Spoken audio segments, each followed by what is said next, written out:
Los Hechos de los Apóstoles. Capítulo 25. Las cartas a los tesalonicenses.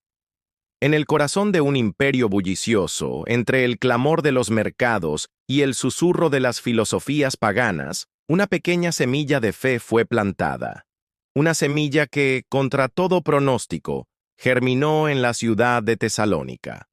El apóstol Pablo, guiado por el Espíritu Santo, había llevado la luz del Evangelio a sus costas, pero su estancia fue breve, interrumpida por la persecución. Con el corazón apesadumbrado, se vio forzado a partir, dejando atrás a una comunidad de nuevos creyentes, como un padre que deja a sus hijos en medio de una tormenta. Sin embargo, la distancia no pudo apagar la llama del amor ni silenciar el eco de sus oraciones. Y fue desde la lejanía, con pluma y pergamino, que su espíritu volvió a ellos, tejiendo palabras de consuelo, esperanza y verdad divina. Estas son las cartas a los tesalonicenses, un faro de luz que aún hoy ilumina nuestro camino. En medio de las tinieblas y la incertidumbre, una noticia llegó a oídos de Pablo, un bálsamo para su alma inquieta. Timoteo, su fiel compañero, regresó con un informe que disipó todas sus angustias. Los tesalonicenses se mantenían firmes. Su fe no había vacilado, su amor no se había enfriado. A pesar de las tribulaciones y la hostilidad que los rodeaba, perseveraban en la gracia que habían recibido. Imaginen el gozo del apóstol, un gozo tan profundo que desbordó en sus escritos. Por lo cual, hermanos, en toda nuestra necesidad y aflicción, fuimos consolados de vosotros por medio de vuestra fe. Este consuelo no era superficial, era la confirmación de que la obra de Dios es más fuerte que cualquier adversidad. Era la prueba viviente de que la semilla del Evangelio, una vez plantada en tierra fértil, echa raíces tan profundas que ninguna tormenta puede arrancar. Pablo no encontró consuelo en la ausencia de problemas, sino en la fidelidad de sus hermanos en medio de ellos. Un recordatorio poderoso de que nuestra mayor fortaleza se encuentra en una fe compartida y un amor que persevera. Lo que comenzó como un pequeño grupo de creyentes en Tesalónica, pronto se convirtió en un eco resonante que traspasó fronteras. Su testimonio no fue un secreto guardado entre muros, sino una melodía que se propagó por toda Macedonia y Acaya. Pablo escribe con asombro: partiendo de vosotros ha sido divulgada la palabra del Señor. No necesitaron elaboradas estrategias ni grandes campañas. Su propia vida transformada era el sermón más elocuente. Su fe en Dios se había hecho notoria en todas partes. Un modelo de evangelismo vivo y orgánico. Cada creyente se convirtió en un misionero, no por obligación, sino como el resultado natural de un corazón rebosante de la gracia de Cristo.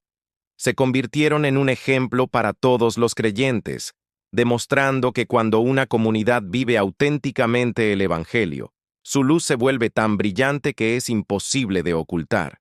Su historia nos desafía hoy. ¿Es nuestra fe una luz confinada o una palabra divulgada que transforma nuestro entorno? En un mundo donde los maestros buscaban aclamación y los filósofos cobraban por su sabiduría, el ministerio de Pablo en Tesalónica fue radicalmente diferente. Con una sinceridad conmovedora, les recuerda que su predicación no provino del engaño, ni de motivos impuros, ni con astucia. No buscaron la gloria de los hombres, ni fueron una carga para nadie. Por el contrario, actuaron con la ternura de una madre que cuida a sus propios hijos. Tan grande es nuestro afecto por vosotros, escribe, que hubiéramos querido entregaros no solo el Evangelio de Dios, sino también nuestras propias vidas. De día, predicaba la palabra con denuedo. De noche, trabajaba arduamente con sus propias manos para no ser una carga para ellos. Este fue un ministerio forjado en el sacrificio, un amor que no buscaba recibir, sino darlo todo. Pablo no fue simplemente un maestro, fue un padre espiritual, un siervo, un ejemplo viviente del amor sacrificial de Cristo. Su pureza y sinceridad apostólica sentaron el fundamento inquebrantable sobre el cual se edificó la Iglesia. Una sombra de tristeza se cernía sobre la joven iglesia: la muerte. ¿Qué sucedía con aquellos hermanos que habían fallecido antes del esperado regreso del Señor? ¿Se perderían la gloria de su venida?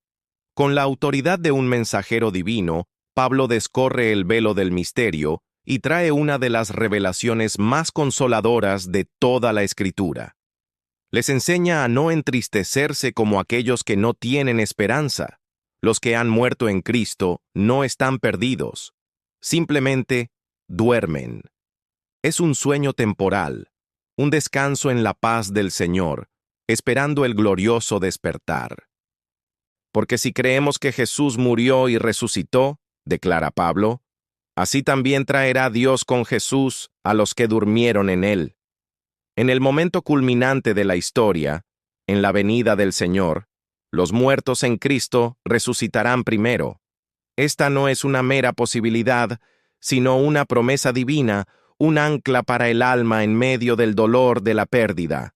La muerte ha perdido su aguijón y la tumba su victoria. Tras consolar a los afligidos, Pablo pinta con majestuosidad el evento más esperado de la historia, la segunda venida de Cristo. Describe con solemnidad y esperanza desbordante un momento de triunfo cósmico. Porque el Señor mismo, con voz de mando, con voz de arcángel y con trompeta de Dios, descenderá del cielo. No será un regreso secreto o silencioso, sino un acontecimiento glorioso y visible para todos.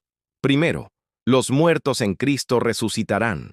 Luego, aquellos que aún vivan, los que hayan perseverado en la fe, serán transformados en un abrir y cerrar de ojos y arrebatados juntamente con ellos en las nubes para recibir al Señor en el aire.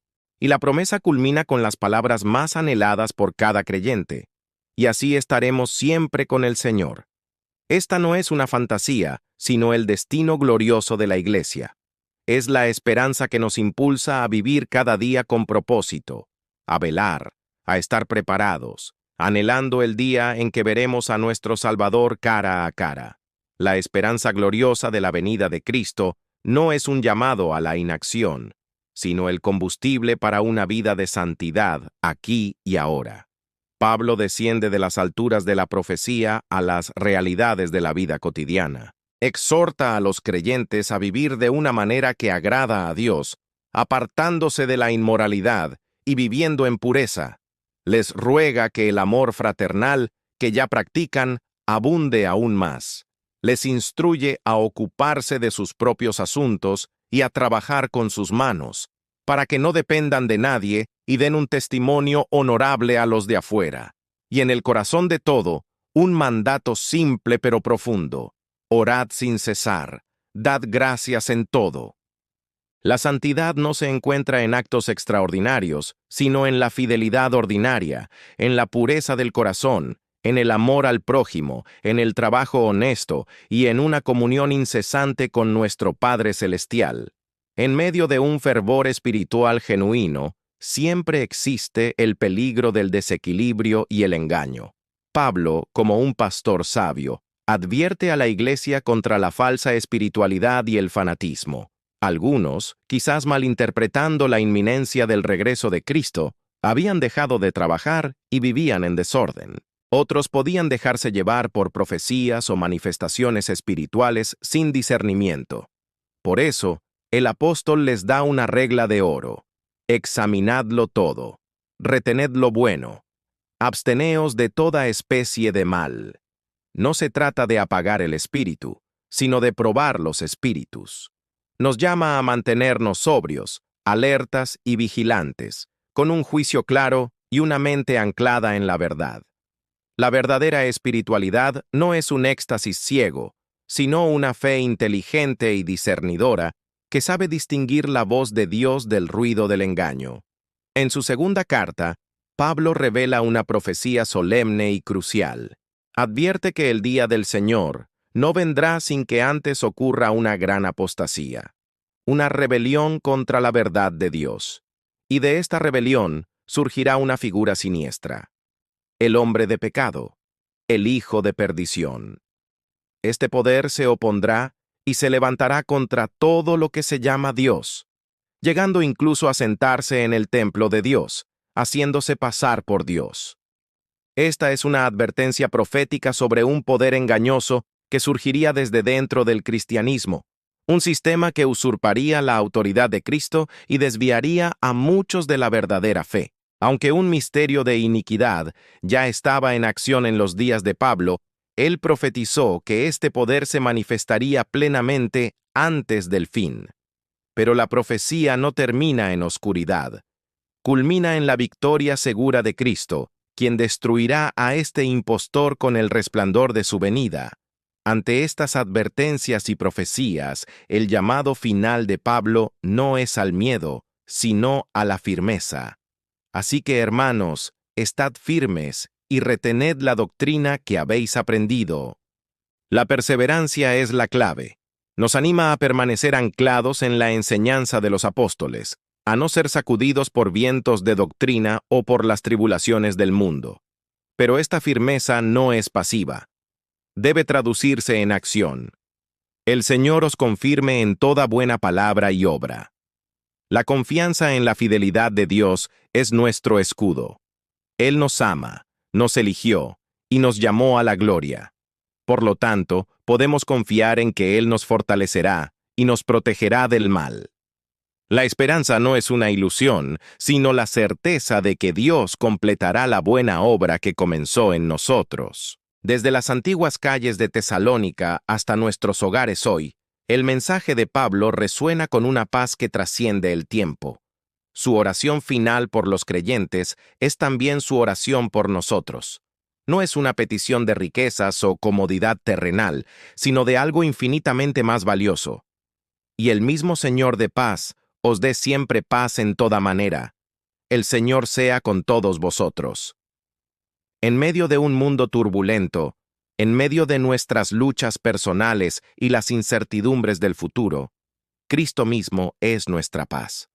Él es nuestro ancla, nuestra esperanza y nuestra victoria final. Que su gracia nos sostenga, que su paz nos inunde y que la promesa de su regreso glorioso encienda en nuestros corazones una fe inquebrantable y un amor que nunca deja de ser.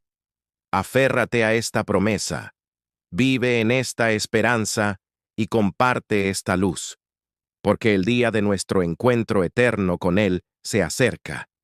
La gracia de nuestro Señor Jesucristo sea con todos vosotros. Amén.